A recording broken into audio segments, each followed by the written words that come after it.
Cars.com and Motor Week came to Elkhorn, Wisconsin, where we put 5 mid-size SUVs through nearly a week of testing. Here's how they placed and what our judges had to say. Our winner in the challenge, the 2016 Nissan Murano.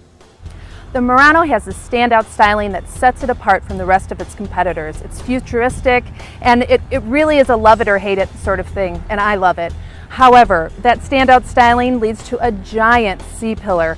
It makes that blind spot when you're looking over your shoulder impossible to see around.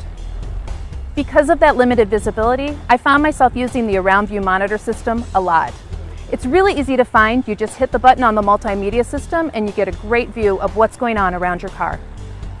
The Nissan Murano is a quick SUV with a legitimate big V6 engine, no small turbo 4-cylinder here. It's also trying to be something distinct from the rest of them. Not as much a family SUV, really more of kind of a semi-luxury SUV just in terms of interior materials, and a lot of that works. The thing that I like about the Murano is from the back of the vehicle, you've got the tailgate up.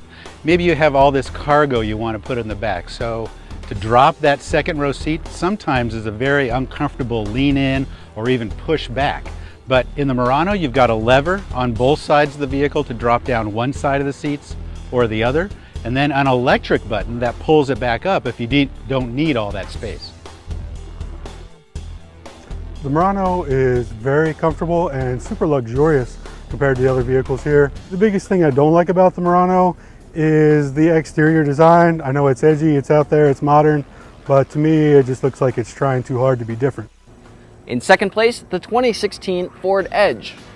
The Edge is one of the wider mid-size SUVs in this challenge, and because of that, it easily fits 3 car seats across the back seat. Coming into this, I wouldn't have put the Edge as one of my favorites, but it actually has one of the nicest rides, and dynamically, it handles very well. And one thing I didn't particularly like was the transmission. The shifter itself, it's really easy just to go right past D and into Sport. And also when you're driving, going back and forth between drive and reverse, it takes forever for the transmission to respond. First of all, cabin material is really excellent, probably some of the best in this group overall. First-rate multimedia system too, a Sync 3 system from Ford really is a much better system than Ford's outgoing My Ford Touch. I don't really like the bathtub feel that I have when I'm trying to lift myself into that vehicle. However, the adaptive steering, this is a new feature that Ford has just had over the last couple of years, is amazing. I mean, it literally makes it feel like a different vehicle when you're going slow versus when you're driving at speed. And when you're in sport mode, everything tightens up a little bit well, but again, speed sensitive. That's very impressive technology. Placing a mid-pack third is the 2017 Kia Sorento. Going into this, I would have put the Sorento up near the top, but after driving it and spending more time with it, the ride, I don't know whether it's this trim level or this tire and wheel package, much rougher ride than I remember, especially going over harsh bumps, the rear suspension, incredibly noisy. The Kia Sorento has a pretty high quality cabin and quite a bit of cargo space as well. All the things that impress about the Sorento do sort of go away though once you start driving it. Unfortunately, the suspension allows just a degree of movement in the body over major bumps in the road that's totally missing in some of these other SUVs. Not the most comfortable on a road trip. The Sorento was the vehicle in this comparison test, to me, that felt most like a minivan. So it has that kind of vanilla personality to it. But what I did like is the interior. I think they've done an exceptional job of making both the navigation system and the HVAC controls underneath very easy to see and identify no matter what the conditions are outside. The Sorento looks like a much more expensive vehicle than what it really costs. It has this sophisticated grille and alloy wheels. One thing that stands out about the Sorento, and not in a good way, is the road noise. You hit the open highway and it gets really loud in the cabin. Coming in at fourth place is the 2017 Hyundai Santa Fe Sport. The Santa Fe Sport, compared to the others, just feels very cheap inside. Not at all what you expect compared to the others. The Hyundai Santa Fe Sport has a few highlights, among them handling, which is pretty good, and lots of storage spaces up front, including a nice big open storage tray ahead of those cup holders and gear shift.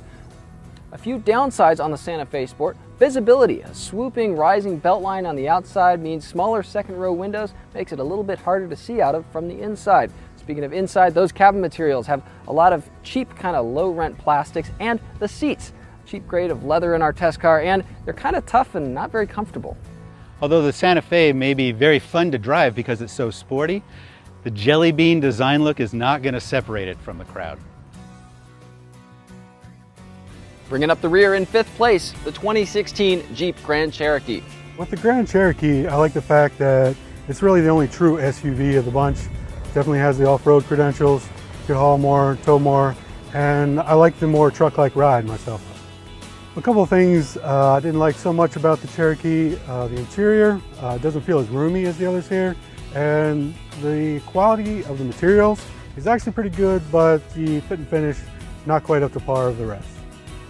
Grand Cherokee to me was the most claustrophobic for me when I was inside. It's very dark, not huge windows, so no matter whether you're looking in the rearview mirror or even out the sides, you're not going to be able to see a lot compared to some of the other vehicles in this segment. What I like about the Grand Cherokee is that maybe more than any other vehicle that we're testing here, it can do a lot of different things. And it also has a real four-wheel drive system, meaning that it has a low range and also a multi-terrain system that allows you to set sand, snow, or mud depending on what you're about to do. The Jeep Grand Cherokee scored some major points on ride quality, where its suspension really cushions a lot of bumps that kind of come up into the cabin in some of these competitor SUVs. Also, visibility. You can flip those rear head restraints down, create a clear view straight out the back. The back seat in the Grand Cherokee is fantastic. It treats its passengers really well, thanks to heated rear seats, USB ports, and also air vents. There is so much stuff in this back seat. It's a winner for busy families. Here's what's a little odd about the Grand Cherokee. This is an almost $45,000 vehicle, and it has a beautiful 8.4-inch multimedia screen, but what it doesn't have is a navigation system.